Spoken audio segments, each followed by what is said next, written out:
Why did Nebraska not commit to the run versus Ohio State?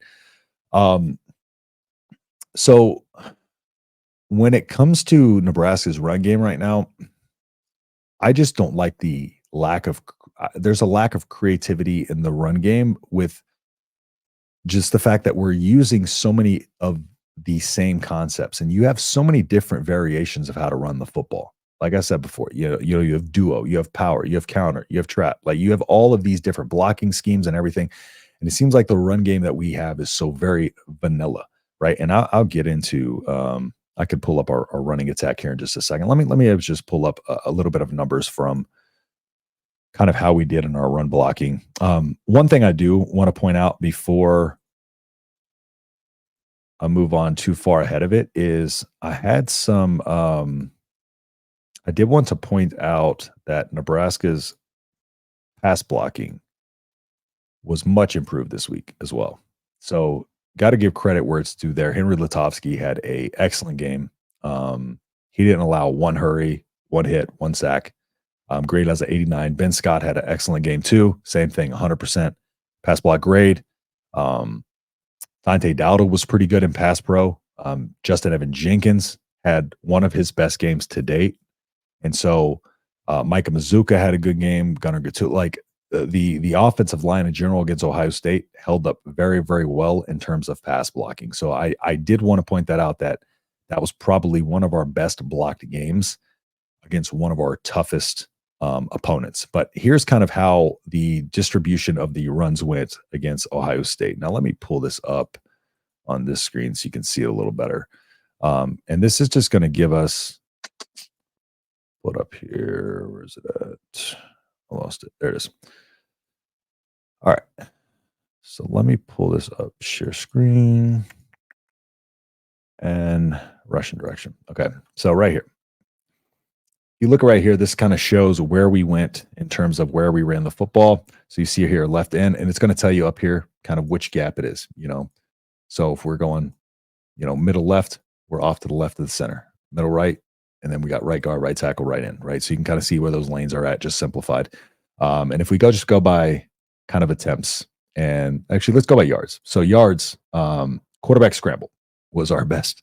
Now running to the left side, and this has seemed to be kind of a thing with us this year, running to the left side, a little bit more success. We got middle right, middle left, but then when you get to the right side, we're not running the ball there as much, right? And we're not running it there as effectively. And then this over here is just yards after contact on average per carry. So, it's a good balance in spreading it out, but it seems like the left side of the line, we're having a lot more success when it comes to running the ball.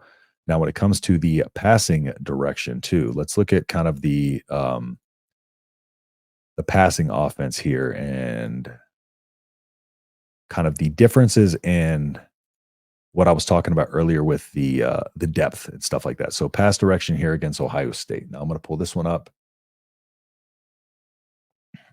So if you look right here and coming down here, so one of the things, all right, so we got, let me pull this over here so I can actually keep in front of me and kind of look at the screen still. So what you'll see here is we got kept clean, 82% of the dropbacks. He had a clean pocket. Okay. So 30 of 34, 63.3%. No touchdowns, one interception. Okay.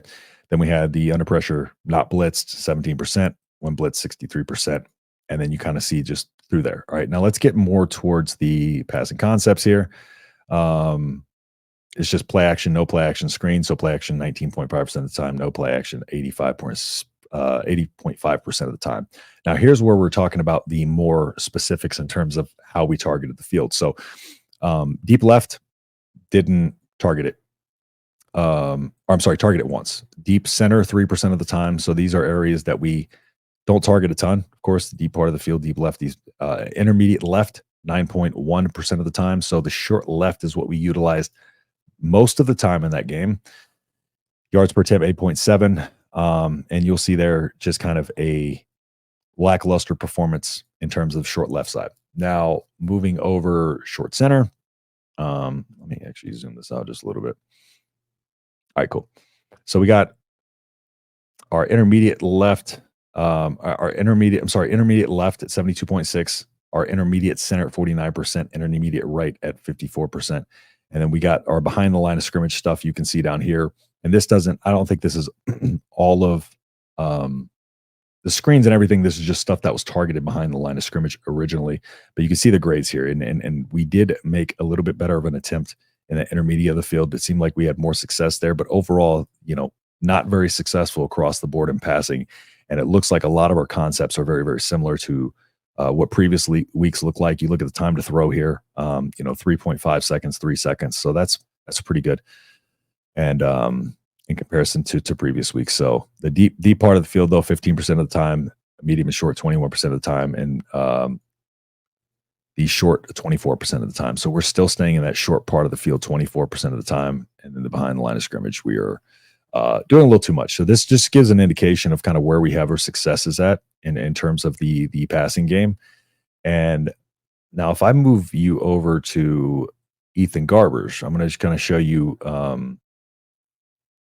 UCLA's quarterback, Ethan Garbers, and his passing direction here. So what you're going to notice about him, and this is kind of what I was talking about earlier, he's under pressure 41% of the time, right? So that's a big number right there. And you can see doesn't throw very well under pressure. Okay. And this is 96 times, 13 scrambles out of it, 29 first downs, and a 46% what would be quarterback rating, NFL, quarterback rating, but under pressure, not good. So this is our key right here. Get pressure on him. Now, this is what I'm talking about, though. When he's blitzed, and he's blitzed in 43% of his dropbacks, this is where I'm talking about. Like, he's good at keying on where the blitz is coming from, right? So you can see that in the numbers right there. So the best thing that Nebraska can do is try to get pressure on him without having to bring the extra bodies. So that way we can kind of sit back in coverage or, like I said, just get creative with those extra free dogs there. Now, looking at just kind of how they like to operate, play action is the most success. However, they don't run the ball a ton. So they're out of play action of 14% of the dropbacks. So 85% of the time, you're not going to see play action. And it's hit or miss. Their passing game, you see right here, 5 touchdowns, 9 interceptions, 1,100 yards, 63% completion percentage. So there's a lot to be desired in their passing game. But like I said, they are getting better and better each and every single week. Now, moving over to the passing depth, you see that they operate very well in the short part of the field.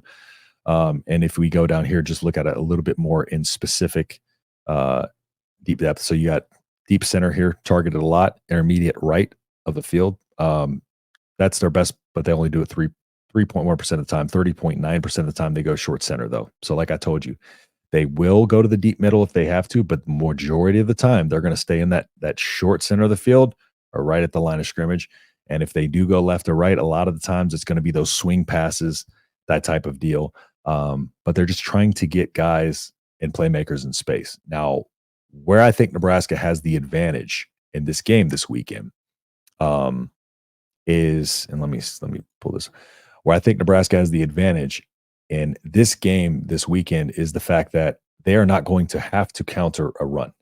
And that is where the pass rush is going to be able to have what I think is probably going to be one of their better performances. I think Ethan Garbers is going to be under pressure a lot in this game.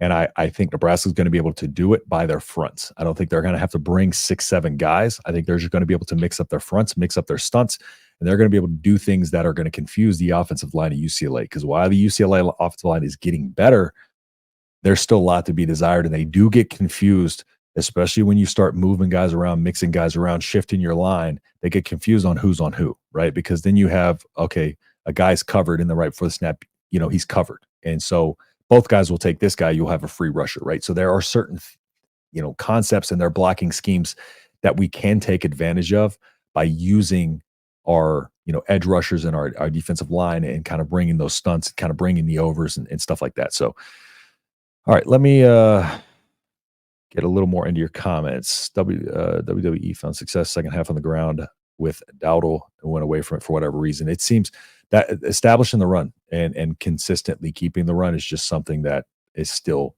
not happening. Yeah, that's the hard part of it. I was trying to use a screen pass dependence against opposing defenses. Got it. Okay, why do we not make field goals unless Columbus, Ohio? Where did Raiola's accuracy go? Again, I don't think Raiola's issue. I don't think a lot of this is on Raiola. I do think some of it is, but I think a lot of it is just taking some of the pressure off of him. And I think if they take the pressure off of him, then he can play more loose and relaxed. And I think he's going to start hitting a lot more of those throws. So I don't think he lost it. I just think it's here. I think it's here. We finally had a kicker show out. John Hull, man.